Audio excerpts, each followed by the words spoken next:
السلام علیکم دوستو، آج میں آپ کو جس عظیم شخصیت کے بارے میں بتاؤں گا ان کا نام ہے شیخ عبد القادر جیلانی رحمۃ اللہ علیہ۔ حضرت شیخ سیدنا عبد القادر جیلانی رحمۃ اللہ علیہ، جن کو غوث اعظم کے نام سے بھی جانا جاتا ہے، آپ سنی حنبلی طریقے کے نہایت اہم صوفی شیخ اور سلسلہ قادریہ کے بانی ہیں۔ آپ کی پیدائش شب اول رمضان 470 ہجری بمطابق 17 مارچ 1078 عیسوی میں ایران کے صوبہ کرمانشاہ کے شہر مغربی گیلان میں ہوئی، جس کو کیلان بھی کہا جاتا ہے، اور اسی لیے آپ کا ایک اور نام شیخ عبد القادر گیلانی بھی ماخوذ ہے۔ کہا جاتا ہے کہ وہ جیلان بغداد کے جنوب میں 40 کلومیٹر کے فاصلے پر واقع عراقی تاریخی شہر میدان کے قریبی شہر مغربی گیلان یا اس کے قریب عراقی گاؤں بشتیر میں پیدا ہوئے تھے۔ تاریخی کتب نیز بغداد میں رہائش پذیر گیلانی خاندان اس بات کی تائید کرتے ہیں۔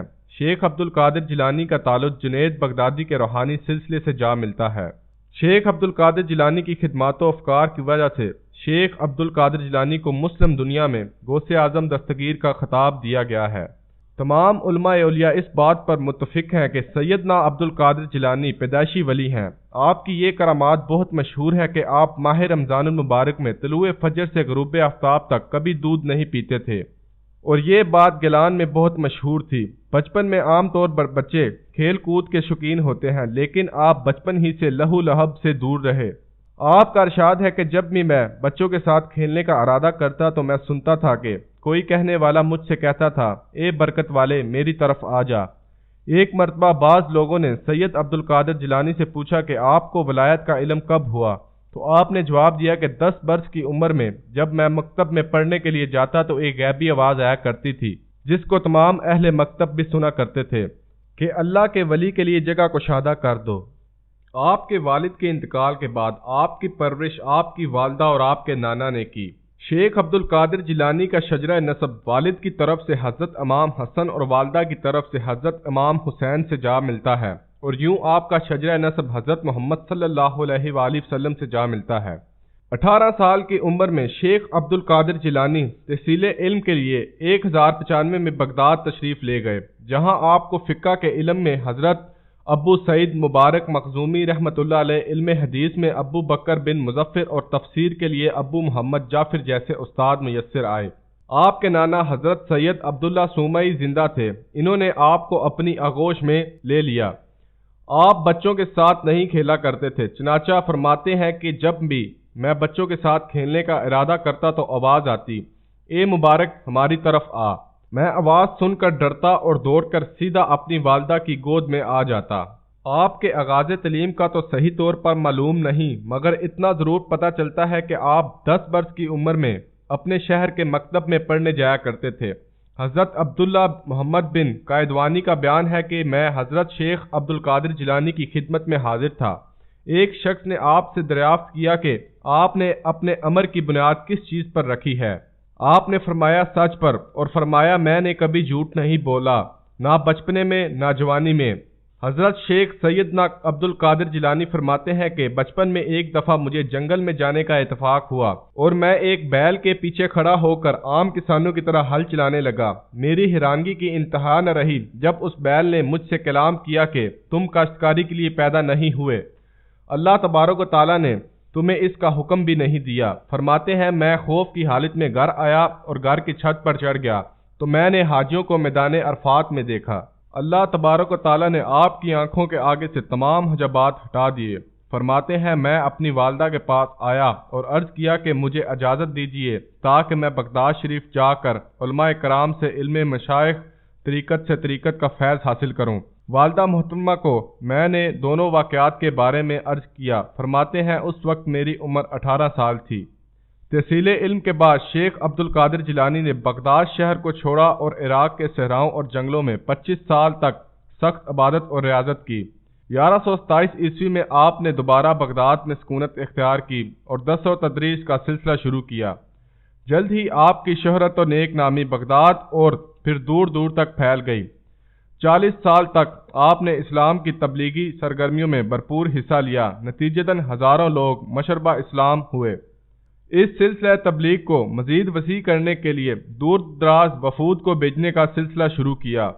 خود شیخ عبد القادر جیلانی نے تبلیغ اسلام کے لیے دور دراز کے سفر کیے اور برصغیر تک تشریف لے گئے اور ملتان میں بھی قیام پذیر ہوئے۔ شیخ عبد القادر نے مختلف اوقات میں 4 شادیاں کیں، جبکہ ازدواجی زندگی کا آغاز 50 برس کی عمر سے کیا۔ ان کے نام یہ ہیں: سیدہ بی بی مدینہ بنت سید میر محمد، سیدہ بی بی صادقہ بنت سید محمد شفیع، سیدہ بی بی مومنہ، سیدہ بی بی صادقہ۔ شیخ عبد القادر جیلانی کی 4 ازواج سے 49 بچے پیدا ہوئے، 20 لڑکے اور باقی لڑکیاں۔ شیخ سیف الدین عبد الوہاب، شیخ تاج الدین عبد الرزاق، شیخ شرف الدین عیسیٰ، شیخ ابو اسحاق ابراہیم، شیخ ابو بکر عبد العزیز، شیخ ابو زکریا یحییٰ، شیخ عبد الجبار، شیخ ابو نصر موسیٰ، شیخ ابو فضل محمد، شیخ عبداللہ۔ شیخ عبد القادر جیلانی رحمۃ اللہ علیہ کی ولادت سے 6 سال قبل حضرت شیخ ابو احمد عبداللہ بن علی بن موسیٰ نے فرمایا کہ میں گواہی دیتا ہوں کہ عنقریب ایک ایسی ہستی آنے والی ہے جس کا فرمان ہوگا کہ میرا قدم تمام اولیاء اللہ کی گردن پر ہے۔ حضرت شیخ عقیل سنجی سے پوچھا گیا کہ اس زمانے کے قطب کون ہیں؟ فرمایا اس زمانے کا قطب مدینہ منورہ میں پوشیدہ ہے، سوائے اولیاء اللہ کے اسے کوئی نہیں جانتا۔ پھر عراق کی طرف اشارہ کر کے فرمایا کہ اس طرف سے ایک اجمی نوجوان ظاہر ہوگا، وہ بغداد میں وعظ کرے گا، اس کی کرامتوں کو ہر خاص و عام جان لے گا، اور وہ فرمائے گا کہ میرا قدم تمام اولیاء اللہ کی گردن پر ہے۔ سالک السالکین میں ہے کہ جب سیدنا عبد القادر جیلانی کو مرتبہ غوثیت و مقام و محبوبیت سے نوازا گیا تو ایک دن جمعے کی نماز میں خطبہ دیتے وقت اچانک آپ پر استغراق کی کیفیت طاری ہو گئی، اور اسی وقت زبان فیض سے یہ کلمات جاری ہوئے کہ میرا قدم تمام اولیاء اللہ کی گردن پر ہے۔ بے شک خالق کائنات اللہ رب العالمین نے انس و جن کی رشد و ہدایت کے لیے مختلف وقتوں اور خطوں میں کم و بیش 1,24,000 انبیاء و مرسلین کو مبعوث فرمایا۔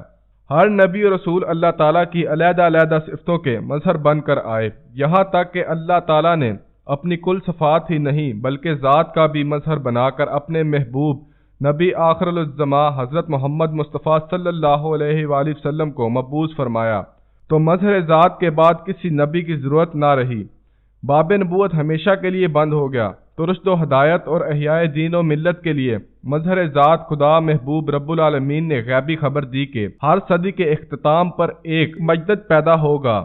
نیز فرمایا کہ اللہ کے نیک بندے دین کے محافظت کرتے رہیں گے۔ حضور نبی کریم صلی اللہ علیہ وآلہ وسلم کا ارشاد مبارکہ ہے کہ علماء دین بارش نبوت کا طلاب ہیں۔ نیز فرمایا کہ 40 ابدال کی برکت سے بارش اور دشمنوں پر فتح حاصل ہوگی، اور انہی کے طفیل اہل شام سے عذاب دور رہے گا۔ آپ صلی اللہ علیہ وآلہ وسلم نے فرمایا کہ علماء کی زندگی کے لیے مچھلیاں دعا کرتی ہیں۔ نیز فرمایا کہ میری امت میں ہمیشہ 300 اولیاء حضرت آدم علیہ السلام کے نقش قدم پر رہیں گے، اور 40 حضرت موسیٰ علیہ السلام، 7 حضرت ابراہیم علیہ السلام کے نقش قدم پر ہوں گے، اور 5 وہ رہیں گے جن کا قلب حضرت جبرائیل علیہ السلام کی طرح ہوگا، اور 3 حضرت میکائیل علیہ السلام کے قلب پر، اور 1 حضرت اسرافیل کے قلب پر رہے گا۔ جب اس ایک کا انتقال ہوگا تو ان 3 میں سے کوئی قائم ہوگا، اور ان 3 کی کمی 5 میں سے، اور 5 کی کمی 7 میں سے، اور 7 کی کمی 40 میں سے، اور 40 کی کمی 7 میں سے، اور 7 کی کمی 40 میں سے، اور 40 کی کمی 300 سے، اور 300 کی کمی عالم مسلمانوں سے پوری کر دی جاتی ہے۔ علماء حق فرماتے ہیں کہ اللہ تعالیٰ رحمت دینے والا سید الانبیاء رحمت عالم صلی اللہ علیہ وآلہ وسلم تقسیم فرمانے والے اور اولیاء علماء اس کا ذریعہ ہیں۔ اللہ تعالیٰ کی معرفت کے لیے ملت مصطوفیہ کے سامنے علماء و مشائخ نے ایک خوبصورت اور زیریں اصول یہ پیش کر دیا ہے: بارگاہ ربوبیت تک رسائی آقائے دو جہاں سید عالم صلی اللہ علیہ وآلہ وسلم کے ذریعے، اور بارگاہ سرور کائنات تک رسائی اولیاء اللہ کے ذریعے سے ہی ممکن ہے۔ ان اولیاء اللہ کے صف اول میں صحابہ کرام اور اہل بیت شامل ہیں۔ اولیاء کرام تو بہت ہوئے اور قیامت تک ہوتے رہیں گے، لیکن اس میں کوئی شک و شبہ کی گنجائش نہیں کہ علم و فضل، کشف و کرامات، مجاہدات و تصفرات اور حسب و نسب کے بعد خصوصیات کی وجہ سے حضرت غوث اعظم رحمت اللہ علیہ کی جماعت میں جو خصوصی امتیاز حاصل ہے وہ کسی اور کو نہیں۔ یہ واضح رہے کہ حضرت غوث اعظم رحمت اللہ علیہ کو جب ہم ولیوں کا تاجدار کہتے ہیں تو یہاں ولیوں کے عموم میں صحابہ کی جماعت کو شامل نہیں کرنا چاہیے۔ خالق کائنات اللہ رب العزت جن خوش نصیب بندوں کو مقام و ولایت عطا فرماتا ہے ان کی ولایت کو کبھی زائل نہیں فرماتا۔ آپ کی والدہ ماجدہ حضرت فاطمہ ام الخیر بیان فرماتی ہیں کہ ولادت کے ساتھ احکام شریعت کا اس قدر احترام تھا کہ حضرت غوث اعظم رحمۃ اللہ علیہ رمضان میں دن بھر میں کبھی دودھ نہیں پیتے تھے۔ ایک مرتبہ ابر کے باعث 29 شعبان کو چاند کی رویت نہ ہو سکی تو لوگ تردد میں تھے، لیکن حضرت غوث اعظم رحمۃ اللہ علیہ نے صبح کو دودھ نہیں پیا۔ آپ کی والدہ محترمہ کا بیان ہے کہ آپ کے پورے عہد رضاعت میں آپ کا یہ حال رہا کہ سال کے تمام مہینوں میں آپ دودھ پیتے رہتے تھے، لیکن جو ہی رمضان شریف کا مبارک مہینہ آپ کا یہ معمول رہتا تھا کہ طلوع آفتاب سے لے کر غروب آفتاب تک قطعاً دودھ نہیں پیتے تھے۔ خواہ کتنی ہی دودھ پلانے کی کوشش کی جاتی، یعنی رمضان شریف کے پورے مہینے میں آپ روزے میں رہتے تھے۔ جب مغرب کے وقت اذان ہوتی اور لوگ افطار کرتے تو آپ بھی دودھ پینے لگتے تھے۔ ابتدا ہی سے خالق کائنات اللہ رب العزت کی نوازشات سرکار غوث اعظم کی جانب متوجہ تھیں، پھر کیوں کوئی آپ کے مرتبہ فلک کو چھو سکتا یا اس کا اندازہ کر سکے۔ چنانچہ سرکار غوث اعظم اپنے لڑکپن کے متعلق خود ارشاد فرماتے ہیں کہ عمر کے ابتدائی دور میں جب کبھی میں لڑکوں کے ساتھ کھیلنا چاہتا تھا تو غیب سے آواز آیا کرتی تھی کہ لہو لعب سے باز رہو، جسے سن کر میں رک جایا کرتا تھا اور اپنے آس پاس جو نظر ڈالتا تو مجھے کوئی آواز دینے والا نہ دکھائی دیتا تھا، جس سے مجھے وحشت سی معلوم ہوتی تھی اور میں جلدی سے بھاگتا ہوا گھر آتا اور والدہ محترمہ کی آغوش محبت میں چھپ جاتا تھا۔ اب وہی آواز میں اپنی تنہائیوں میں سنا کرتا ہوں۔ اگر مجھ کو کبھی نیند آتی ہے تو وہ آواز فوراً میرے کانوں میں آ کر مجھے خبردار کر دیتی ہے کہ تم اس لیے نہیں پیدا ہوئے کہ تم سویا کرو۔ حضرت غوث اعظم فرماتے ہیں کہ بچپن کے زمانے میں غیر آبادی میں کھیل رہا تھا کہ ایک گائے کی دم پکڑ کر کھینچ لی۔ فوراً اس نے کلام کیا کہ اے عبد القادر، تم اس غرض سے دنیا میں نہیں بھیجے گئے ہو۔ میں نے اسے چھوڑ دیا اور دل کے اوپر ایک ہیبت سی طاری ہو گئی۔ مشہور روایت ہے کہ جب سیدنا سرکار غوث اعظم کی عمر شریف 4 سال کی ہوئی تو رسم و رواج اسلامی کے مطابق والد محترم سیدنا شیخ ابو صالح، جن کا لقب جنگی دوست ہے کیونکہ آپ جنگ کے دوست رکھتے تھے، ریاض الحیات میں اس لقب کی تشریح یہ بتائی گئی ہے کہ آپ اپنے نفس سے ہمیشہ جہاد فرماتے تھے اور نفس کشی کو تزکیہ نفس کا مدار سمجھتے تھے۔ وہ آپ کو رسم بسم اللہ خوانی کی ادائیگی اور مکتب میں داخل کرنے کی غرض سے لے گئے اور استاد کے سامنے آپ دو زانو ہو کر بیٹھ گئے۔ استاد نے کہا، پڑھو بیٹے بسم اللہ الرحمن الرحیم۔ آپ نے بسم اللہ شریف پڑھنے کے ساتھ ساتھ الف لام میم سے لے کر مکمل 18 پارے زبانی پڑھ ڈالے۔ استاد نے حیرت کے ساتھ دریافت کیا کہ یہ تم نے کب پڑھا اور کیسے پڑھا؟ تو آپ نے فرمایا کہ والدہ ماجدہ 18 سپاروں کی حافظہ ہیں جن کا وہ اکثر ورد کیا کرتی تھیں۔ جب میں شکم مادر میں تھا تو یہ 18 سپارے سنتے سنتے مجھے بھی یاد ہو گئے تھے۔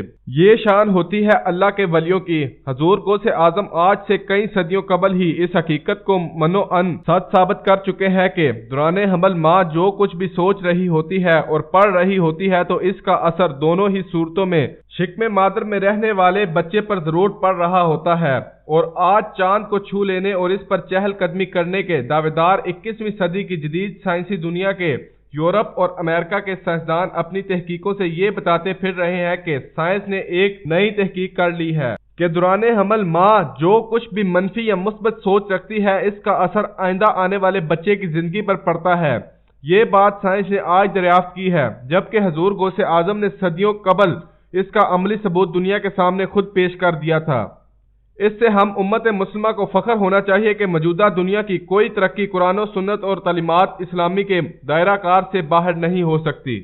اور یوں آپ نے اپنے وطن جلان ہی میں باضابطہ طور پر قرآن کریم ختم کیا اور چند دوسری دینی کتابیں پڑھ ڈالی تھیں۔ حضرت غوث اعظم نے حضرت شیخ حماد بن مسلم سے ہی قرآن مجید حفظ کیا اور برسوں خدمت حمادیہ میں رہ کر آپ فیض و برکات حاصل فرماتے رہے۔ سرکار غوث اعظم نے 528 سن ہجری میں درسگاہ کی تعمیر جدید سے فراغت پائی اور مختلف اطراف کے لوگ آپ سے شرف حاصل کر کے علوم دینیہ سے مالا مال ہونے لگے۔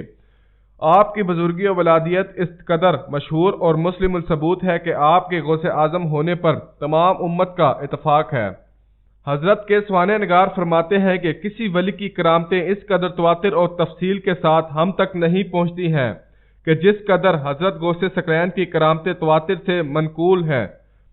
خلق خدا میں آپ کی مقبولیت ایسی رہی ہے کہ اکبر و اصاغر سب ہی عالم استجاب میں مبتلا ہو جاتے ہیں۔ سیدنا غوث اعظم کے سوانح حالات رقم کرنے والے تمام مصنفین و تذکرہ نگار کا اس بات پر اتفاق ہے کہ شیخ عبد القادر جیلانی قدس سرہ نے ایک مرتبہ بہت بڑی مجلس میں دوران وضع اپنی غوثیت کبریٰ کی شان کا اس طرح اظہار فرمایا کہ میرا یہ قدم تمام ولیوں کی گردن پر ہے، تو مجلس میں موجود تمام اولیاء نے اپنی گردنوں کو جھکا دیا اور دنیا کے دوسرے علاقوں کے اولیاء نے کشف کے ذریعے آپ کے اعلان کو سنا اور اپنے اپنے مقام پر اپنی گردنیں خم کر دیں۔ حضرت خواجہ شیخ معی الدین اجمیری نے گردن خم کرتے ہوئے کہا کہ آقا آپ کا قدم میری گردن پر بھی اور میرے سر پر بھی۔ اور اس طرح شیخ عبد القادر جیلانی کا انتقال 1167 کو ہفتے کی شب 8 ربیع الاول 561 ہجری کو 89 سال کی عمر میں ہوا اور آپ کی تدفین آپ کے مدرسے کے احاطے میں ہوئی۔ تو دوستو آج کی ویڈیو میں بس اتنا ہی۔ اگر آپ کو ہماری ویڈیو پسند آئے تو پلیز ہماری ویڈیو کو لائک، شیئر اور کمنٹ کرنا مت بھولیے۔ تب تک کے لیے دیجیے مجھے اجازت۔ اللہ حافظ۔